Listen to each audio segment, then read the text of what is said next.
Hi everyone, welcome back to the channel and welcome back to another Hannibal reaction video. Today I'm going to be watching, reviewing, and reacting to Season 3, Episode 12 of Hannibal.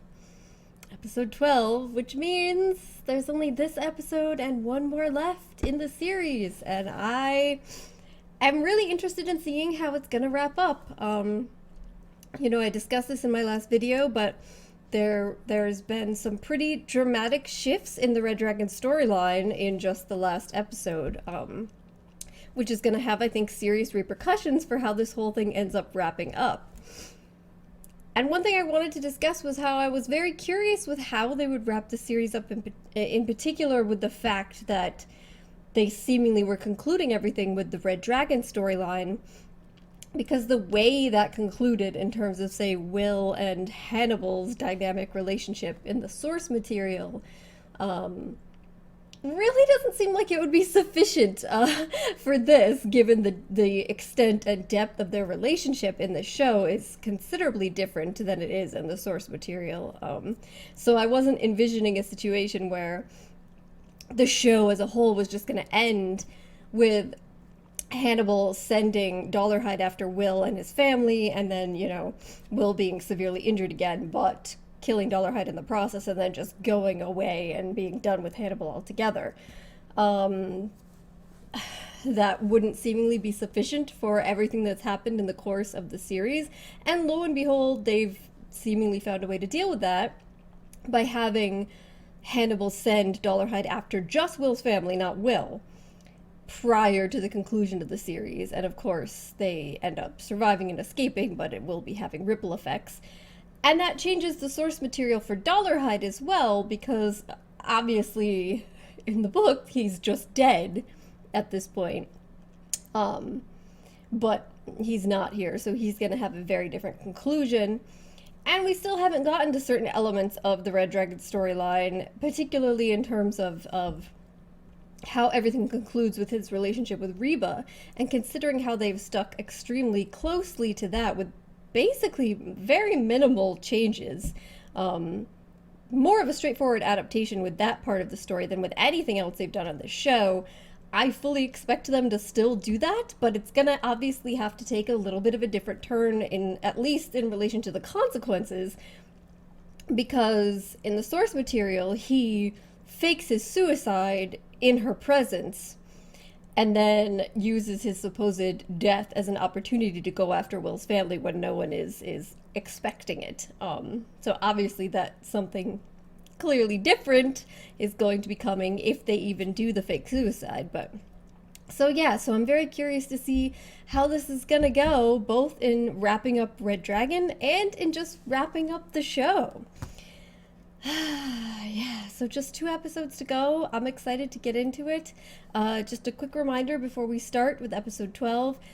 If you're interested in getting early access to episodes of any of my shows, or also full-length reactions to some of my series, including Hannibal, and The Expanse is another one currently, please do check out my Patreon. I'll put a link in the description below. Any little bit that you can contribute helps. As you guys know, I'm having a lot of issues with the channel with copyright, blocking and delaying videos sometimes for weeks at a time, and then when they finally are able to be posted, they can't be monetized. So honestly, it's been definitely a fairly stressful. So if you can and you're willing to contribute and you'd like early access or full-length reactions, please do check it out. If not, no big deal, but it is there if you're interested, and I do appreciate any contribution that you guys can give. But all right, let's get into it. Here we go, episode 12 of season 3 of Hannibal. When brittle materials will break. Hannibal gave you 3 years to build a family, confident that he would find a way to take them from you. Oh God, that's so fucked up.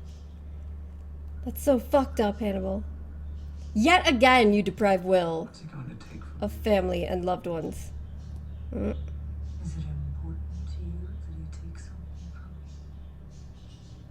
To know that you are marked in this particular way? Why? Why do you think?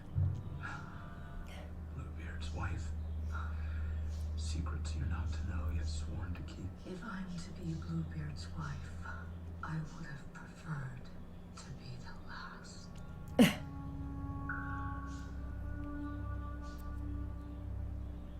Is Hannibal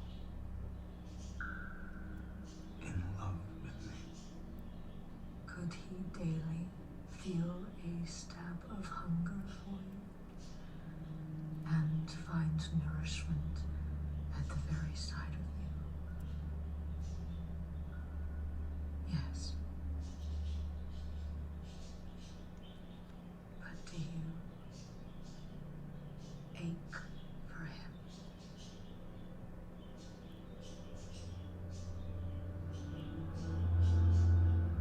Will's thoughts are no more bound by fear or kindness. Are you just figuring this out, Will?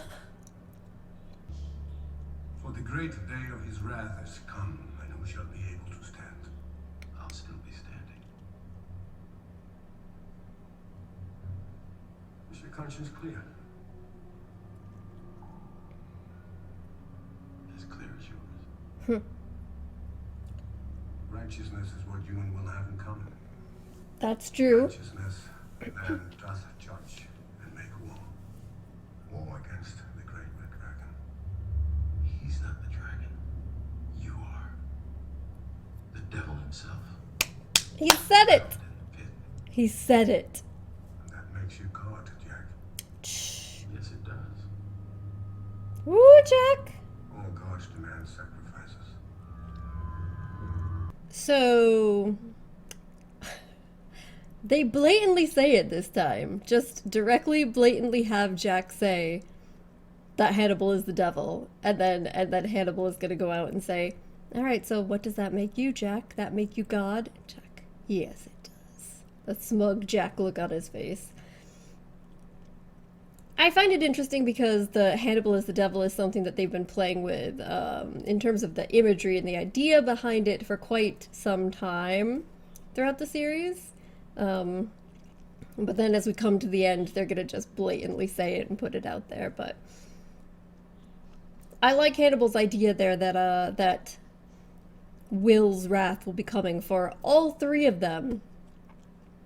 Because, of course, they all hold some level of responsibility for what's happened here. Hannibal, obviously, maybe, you know, pretty high up in terms of the ranking of level of responsibility, but all of them do to some degree, so. And then, of course, Jack saying that Hannibal is the actual dragon, which we all know. Yeah. Very nice. Are you volunteering? No. I'd have to be a fool. Mm-hmm. Since your commitment, you have written some brilliant articles. No! In the Journal of Psychiatry. Thank you for. No, wait. I just finished your most recent piece. Are they gonna do it to Chilton? It's gonna be Chilton? No, not my Chilton! Not my Chilton! I've been saying, like, for this whole season, are they gonna find some way to do the Freddie Lowndes, you know, situation, the kidnapping and brutal death associated with this interview where Will calls out Dollarhide and says, you know, insulting things about him that is intended to bring him out to the surface? And I was like, I don't know if they're gonna go there now that, you know, Freddie is a woman, is the kind of... But they're gonna do it to Chilton, aren't they? Not my Chilton, guys! No. Okay, alright, I'm gonna have to just... Favorite. I have seen a lot of hostility. This was quantifiably bitchy. Do you think I am your nemesis? No. You repeated my entire book. He laughs at the very idea of being his Of course nemesis. it didn't. I was lying. On your behalf. Oh god, I love you, To save Chilton. your life. You refuted your insanity defense. I went out on a limb for you, and you climbed up there and sawed it off. Wood burns because it has the proper stuff in it. And a man becomes famous because he has the proper stuff in him. Oh my god. You don't have the proper stuff, Frederick. You have the women, and to perform in the presence of families clearly strikes at a maternal figure. The tooth fairy is the product of an incestuous home. This This is the child of nightmare.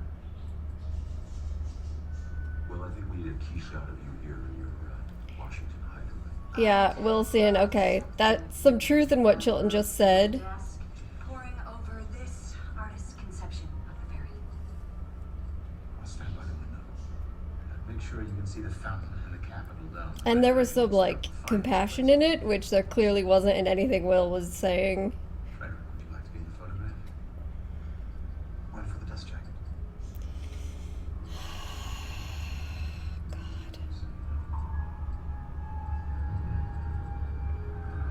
Will. Oh no, Will. And Jack just there, like, literally just pulling the strings. Oh, God. Oh my God. I didn't come just to give you soup, tea. I guess I'm guilty of liking you. Demonstrably guilty. And I know you like me too. He's just terrified, but he's fascinated at the same time. I've learned that withdrawal can be a strategy. No.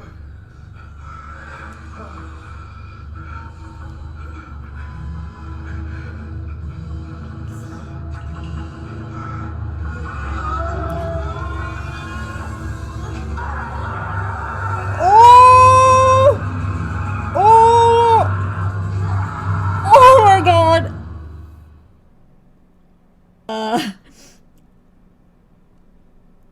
That may have been the grossest thing I've seen yet on this show. Oh my God! Like, I know that he does that, like, he does that to Freddy in the story, but it was so graphic. It was so graphic. Oh my God! Like, when they showed it coming out of his mouth there, I legitimately felt like I was gonna vomit. I can't. Oh, I still feel kind of nauseous. I'm just.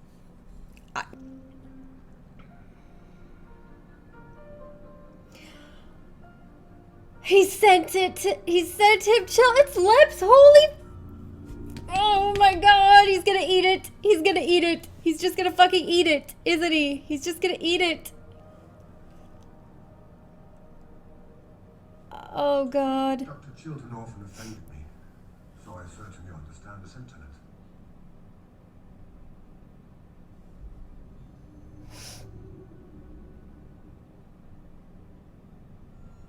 Where's the other one?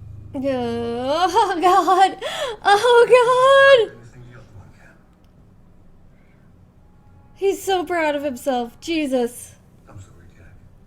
The tragedy of what's happened to Frederick has put me in an excellent humor. Dr. Chilton disappeared yesterday. They're on escort. You pretended to burn Freddy Lawrence in a wheelchair to flush me out. What were you pretending to do with Frederick Chilton? Jesus. He profiled the dragon. 4 Freddy films. Uh-huh. You wanted to enrage him. Well, you did. Congratulations. You could have provided anything Dr. Chilton could. That would have been your lip I was tasting. Again. Oh, God. You gotta rub it in like that, Hannibal. Dr. Chilton. By refuting him, you orchestrated his end by proxy. You orchestrated his end, Amanda. You saw the hole and let him roll right into it. That's professional discourtesy. Let's be real. Nobody in that room is innocent of what happened to Chilton. No. He knows. What did you think the great Oh, red God. dragon would do? Now it comes to this. You were curious what would happen to Karen. Is this what you were expecting? Something like it. I can't say I'm surprised. And you may as well have struck the match. The burning. That's participation. Let's just echo Hannibal here. Is therapy with her really that helpful? Does have agency in the world.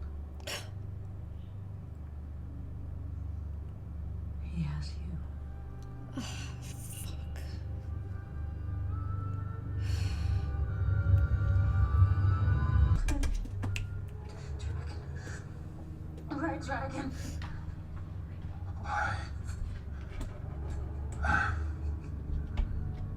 Dragon.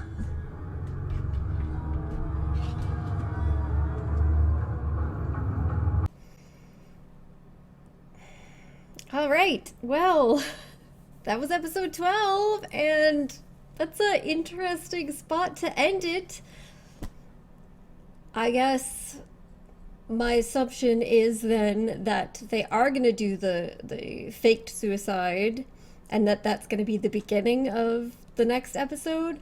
I don't know. I mean, you guys could tell me when this, any of you that watched this when this aired originally, did they like do the two episodes back to back or anything along those lines? Because it seems like it's a weird transition point. I don't know. It seems like it's a weird place to stop the episode. Kind of like he finally brings her there, so he's setting up. Though I guess if you're somebody that didn't know what he was planning to do, that it wouldn't necessarily be as strange as it is for people that know the source material and know that there's about to be a whole scene where he like professes how he doesn't want to give her to the dragon, and then as look he's going back and forth, he says he has to kill them, and he'll take her with him in order to prevent the dragon from having her. And so then he sets the house on fire, and then he sets it up to make her think he shot himself, and then she ends up getting out of there, and that's about the same time that the FBI have figured out where he is, which they've put the pieces in place for pretty well in this episode too, and in the previous episodes, both with the Reba, the idea he has a house, you know, the understanding that they have about his facial issues, and then now with what Chilton said about her being blind. Chilton. So I guess, yeah, if you didn't know the source material, it might seem like a more natural place to stop the episode, maybe, and maybe it's just because I do know that there's just a little bit left more to that scene that it seems odd. I don't know, but I'm assuming it'll be at the beginning of the next episode, and then the last episode will primarily focus on however they're actually gonna wrap up his storyline in conjunction with wrapping up everything happening with Hannibal and Will and everybody else. Yeah, so Chilton, guys, I have to say, I did not see that coming until this episode, and it makes perfect sense to me now that I've seen it happen that they would go this way. Like I said, I wasn't certain if they were gonna be interested in trying to do that scene with Freddy.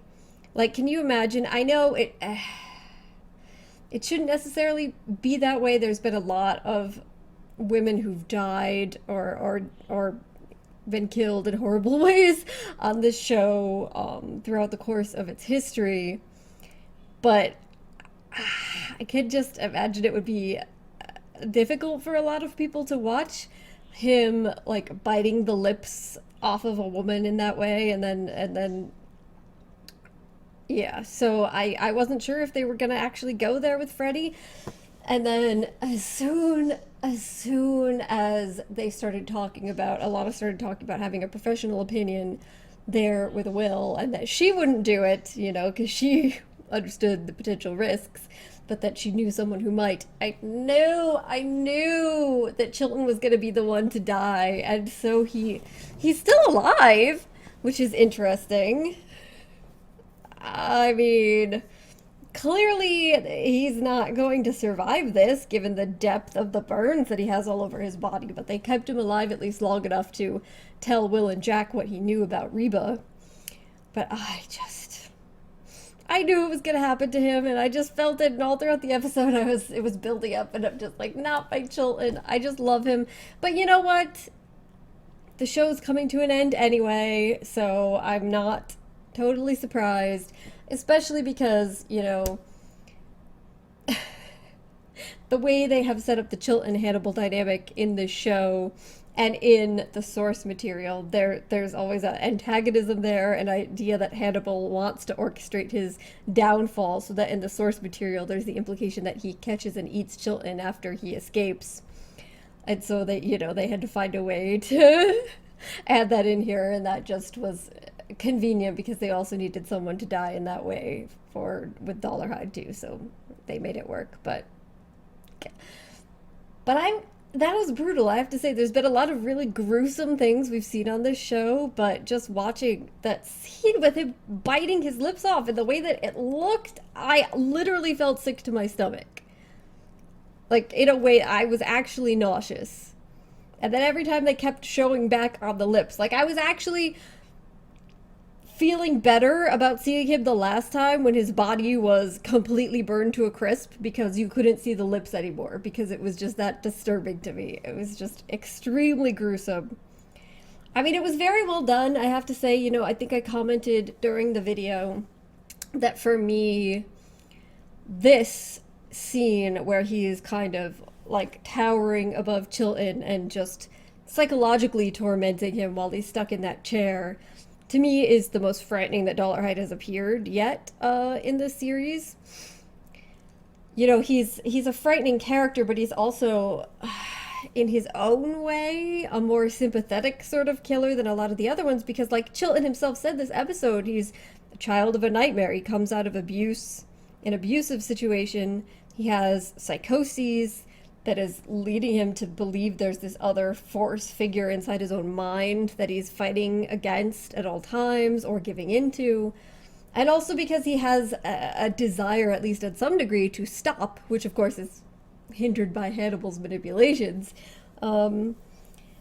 So it's to the point where, you know, even Will is very much feeling sorry for him throughout a lot of the episodes. So in some degrees, he's more sympathetic than a lot of the killers that we may have seen. And the fact that we see so many of his scenes are always with Reba, and where he's just like this awkward person trying to figure out social relations and falling in love with this woman and trying to stop as a result of it, I guess makes him seem less terrifying, especially because, you know, when we actually see him attack Will's family, obviously they get away. So the most of what you see is him like shooting a gun. And the other killing scenes, we don't, or families that he kills, we don't really see him killing. We see at most it reenacted by Will, like we've seen in many other scenes throughout the past.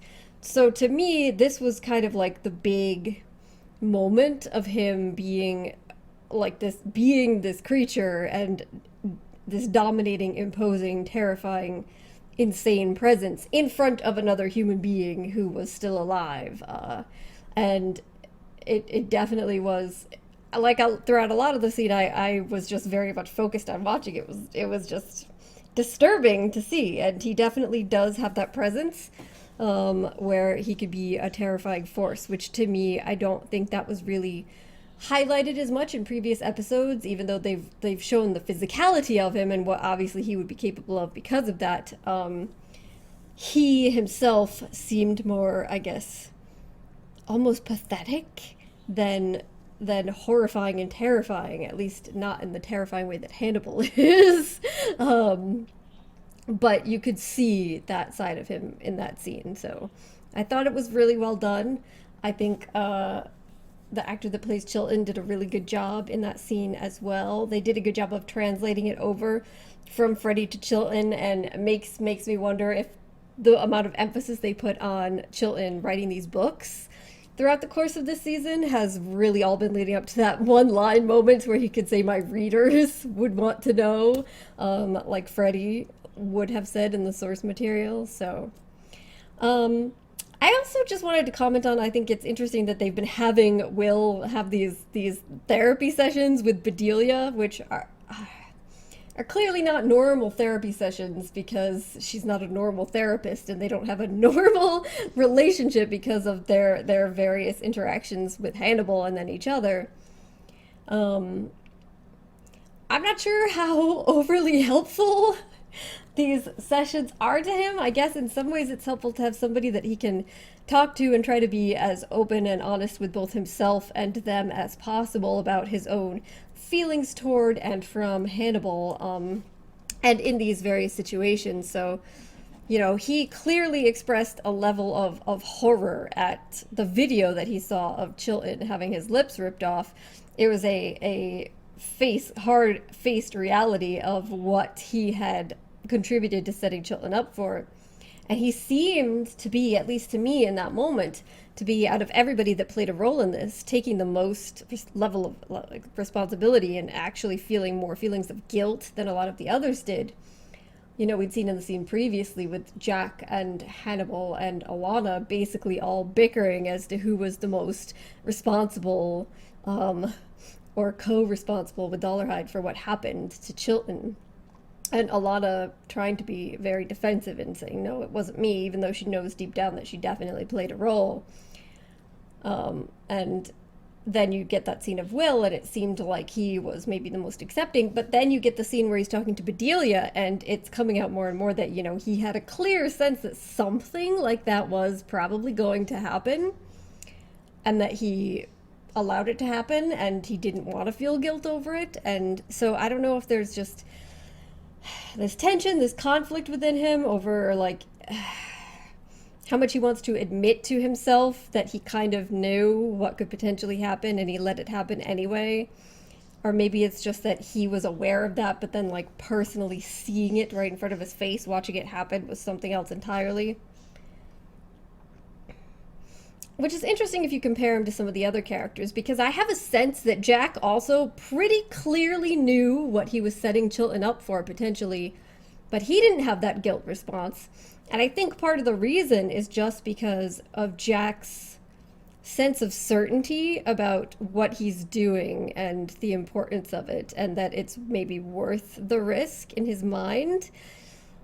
And you can see that playing out in all of Jack's, like, actions throughout this season, and in his past actions as well, though, you know, he had some moments of conscious crises after season 2 with Hannibal's actions. He seems to have fallen right back into old patterns and be more self-assured in his rightness and righteousness than ever, you know, as Hannibal said, the righteousness. And that comes back to earlier in the episode, Jack just explicitly saying, when Hannibal said, well, does that make you God? And Jack's like, yes, it does. Where Jack is kind of just seemingly over the course of this series gone from, you know, having this sense of, I'm doing what I need to do in order to catch these horrible, monstrous criminals, and I know I'm putting my people on the line, but I'll try to alleviate whatever danger that they're in as much as possible. And a sense of denial that he himself may have been in, sort of like Alana is now, about his own role that he's playing in it. Sense of him going from that to then going to an emotional crisis where he deeply recognized his own complicity in the things that had happened, especially to Will, and he felt guilt and shame and wanted to make up for it and save Will, to the point where he is now, where he's kind of said, all right, well, this is just the world as it is. I'm coming to terms with it, and I'm going to just accept my role as the person who's willing to make these difficult choices and sacrifices of other people's safety and lives sometimes in order to do what I think is right and get the right thing done. That righteous certainty, which is definitely an interesting character arc to watch him go down. But that seems to be where he has landed at this point in the show. Yeah. And then, of course, I also really liked, as I said, the scene with Jack and Hannibal, and explicitly calling Hannibal the devil, and Hannibal's little smirk in retort to Jack about it, something that's been building up throughout the course of the show. My Chilton. How I have loved to watch you, my Chilton. Just been a blessing on the show whenever he's on. Just so entertaining. And quite the way to go out if you had to go out. It was, honestly, and it was hilarious seeing Hannibal's. His last scene with Hannibal was also as wonderful and entertaining as ever. But then seeing Hannibal's reaction to what happened to Chilton and how he was just saying, excuse me, because he's so happy. The tragedy of what happened to Frederick has put him in a great mood, basically. And eating the lip. Oh, God. Hannibal at his most diabolical. But All right, so now again, we're in this position where we have the remainder of the Red Dragon storyline to go. The scene with Reba presumably going to be at the beginning, and then we're going to have to go from there. Somehow they'll find out that he's still alive, and they'll have to find a way to deal with him, and also wrap up the Hannibal Will dynamic, which took another turn in this episode with his kind of revelation in therapy with Bedelia. Is Hannibal in love with me? And Bedelia then challenging him to address his own feelings as well. But I mean, it's kind of like, yeah, Will, it seems kind of obvious that at least whatever form love can take for Hannibal. And I liked that Bedelia kind of spelled it out in a kind of longing for one's presence and missing him as maybe the kind of extent of love that Hannibal can feel for any other human being, because you guys know that's something I've grappled with in the past in deciding whether Hannibal is actually capable of love and what that would look like. So I like the way she spelled that out, because that certainly does seem to be something that Hannibal would be capable of feeling towards Will, obviously, in particular. So yeah, I'm just really curious to see how it's gonna all end up. And I think I've blathered on for quite long enough here today, guys. So thank you so much for joining me, and hopefully I will see you next time for the finale. Bye.